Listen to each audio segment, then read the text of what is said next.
What is your childhood memory that you thought was normal but realized it was traumatic later in your life?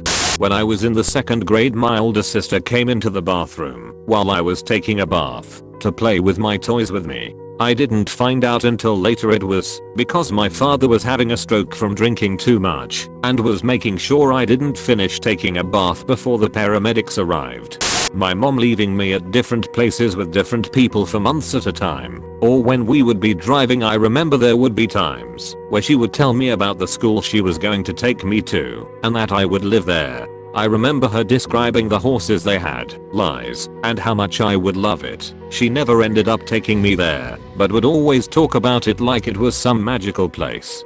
Found out from my uncle years later it was an orphanage. Only reason she didn't end up taking me is because he threatened to kill her if she did. There used to be this man that would live at my house when I was about 3-5ish named Skip, and whenever I would walk by him, he would ask me, "You wanna see my sexy leg?" To which I would always respond yes enthusiastically. He would then roll up his pant leg really high and rub his thigh up and down while dog whistling. At the time I thought it was fucking hilarious. Well, turns out he was my dad's meth dealer who needed a place to stay because he was being investigated for murder.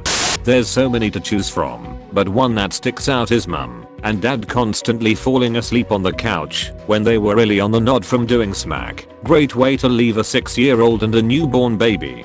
My mom passed away when I was 5 from breast cancer. When we were at the service at our church, my dad, sisters and I were walked to the front pew and everyone was being so nice. When the pastor started talking, everyone around me started crying, especially my dad. I remember wondering why they are all crying, and when it didn't stop, I just joined in.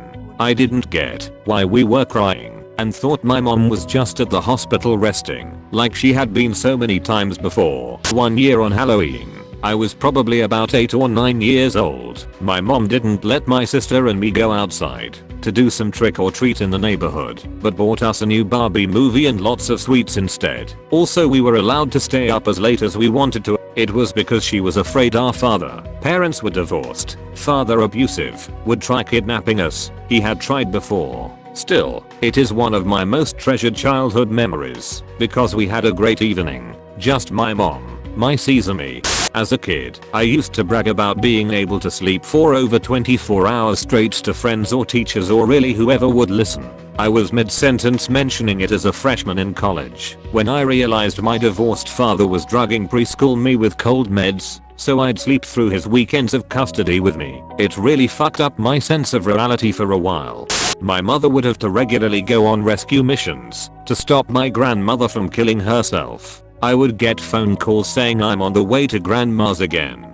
One time my dad threw a temper tantrum and threw a plate full of food at the ceiling because my mom hadn't gotten the right sauce. I thought it was funny at the time, but looking back that's an awful way for an adult to act. I'm an icon, man. And my girl about a 10. I should fuck her in a Benz.